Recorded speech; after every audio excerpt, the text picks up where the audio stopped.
Mrs., kausapin ko lang po kayo saglit. Anak, anak, kakausapin lang ako ng doktor mo, ha?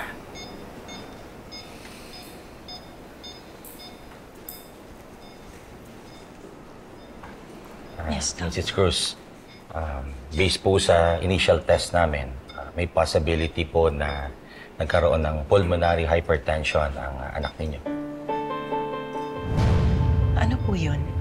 Na-overload ng dugo yung baga niya dahil sa butas ng puso niya. Kailangan niya pong maoperahan kaagad. Po?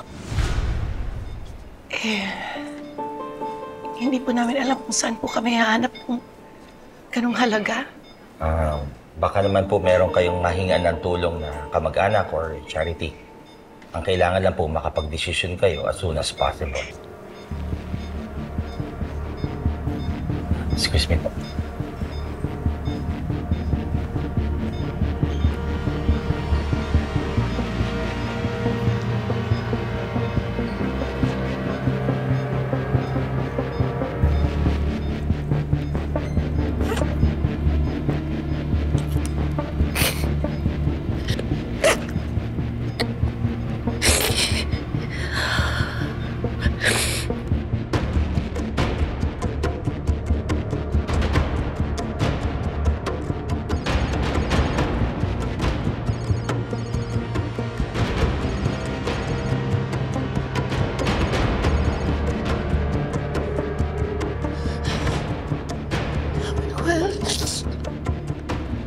Sumagot ka.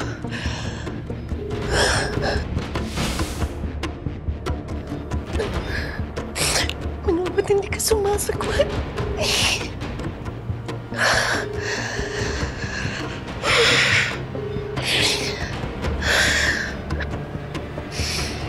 Manuel, sumagot ka.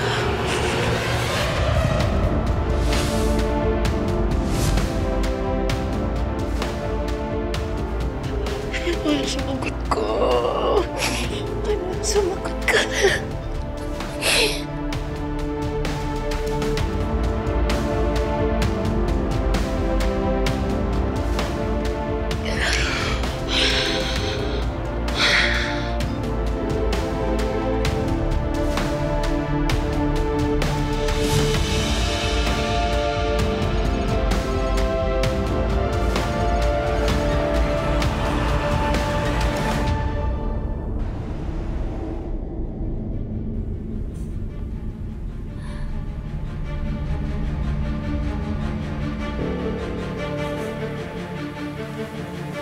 Ano nangyari? Tinatanong mo pa. Lasing na lasing ka kagabi. Pinipilit mo akong halikan. Ayoko sana pero wala na akong nagawa. Nakainom din ako.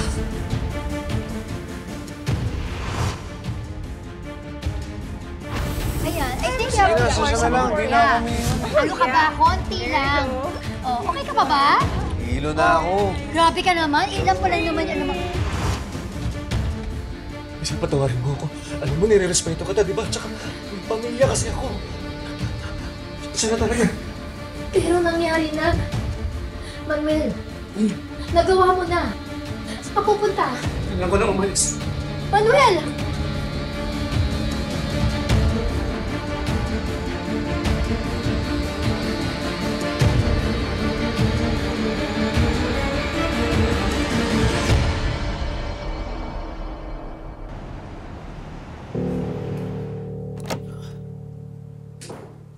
Bakit ngayon ka lang? Kanina patawag ng tawag yung asawa mo sa'yo. Pati si Pax tinatalakan ako, hindi ka raw mahagilap. Ano ba nangyari? Bakit daw tumawag si Pelma? Si Andrea!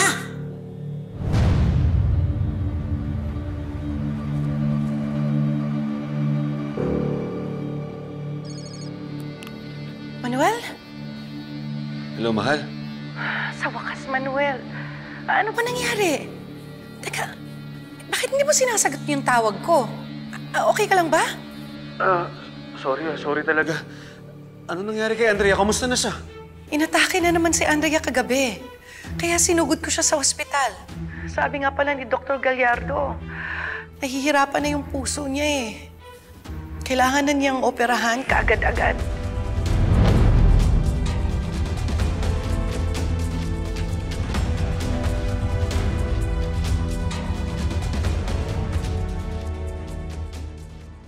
My God, Fred, ito ba yung sinasabi mo may makakatulong ka sa baby mo?